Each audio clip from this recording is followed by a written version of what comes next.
Good morning. Okay, so what I realize is that I have been rather busy.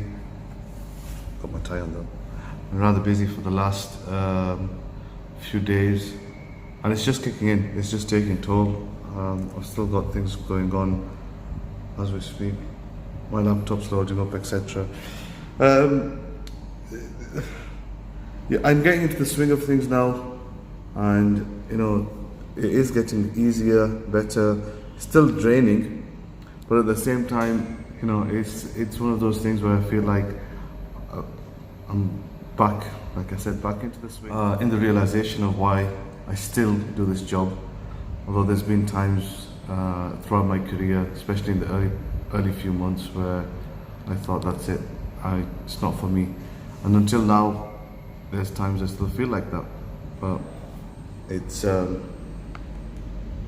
one of those things you just learn to deal with, and there's a lot of benefit in doing what I do for myself as well as to others, I hope.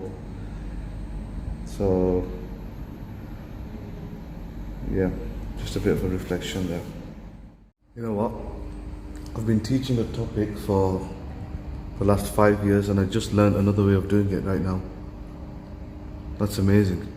Imagine that after, I did my PGCE maybe 5 years ago, 2015, it's 2019, 4 years ago, and I've never seen this before. I want to show you what I do on my lunches. We do have a prayer room, and we do have a mosque next door as well, but it's on the ground floor and I'm on the second. So I just got this sheet of paper and I just use it to complete my prayers. For those of you who are not aware, as Muslims we have to pray 5 times a day, and it gives me a bit of a break from the noise as well. I found an empty classroom. It's quite a mission actually. I have to find empty classrooms. We do have a prayer room downstairs. It's on the, like I said, it's on the ground floor, but we are on the second floor. There's a mosque next door as well, but it's nice to just have a little bit of space and be able to fulfill my duties as well. It's quite weird. Yesterday somebody walked into the classroom, and I work in a Catholic school, so some of the students may not have ever seen anybody pray or be next to anybody, and I was praying in the middle of the classroom. Someone walked in, and I could see them in peripheral vision, came and did their own little thing and just left, just as if nothing was going on whatsoever. So, and I've had other cases where students have walked in, year 6 girls, and started giggling, and I've almost broke my prayer, because you're not supposed to laugh, giggle, talk, or make any other noises other than focusing on your prayer. But it's quite difficult when you've got little giddy girls who are giggling away. So just an interesting experience.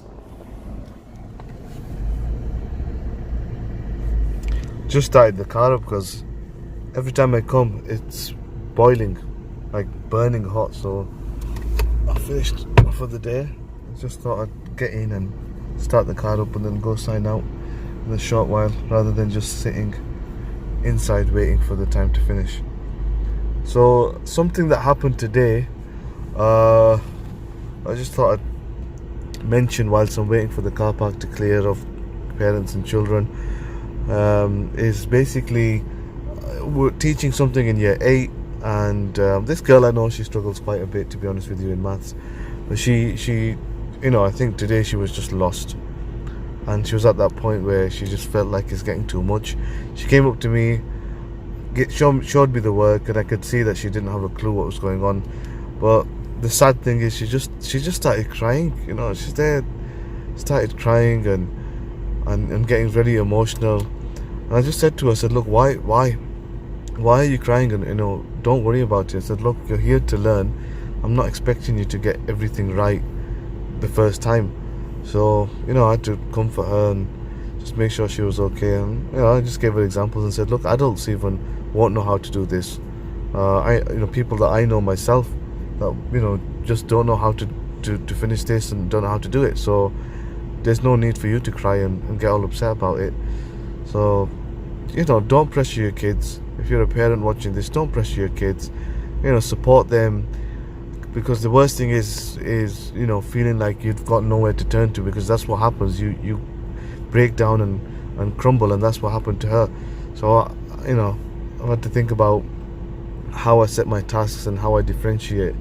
If you don't know what differentiation is, it's basically setting different tasks for different abilities in the classroom, because of course we do have different abilities within our own classrooms.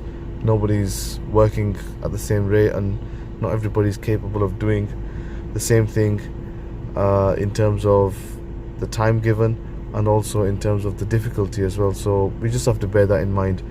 And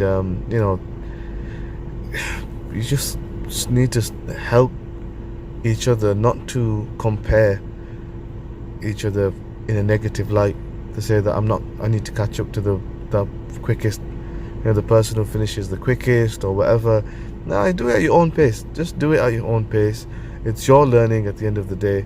And we need to keep reminding students that it's about you and what you take away, not about catching up or feeling inadequate, or feeling like you can't do it for whatever reason.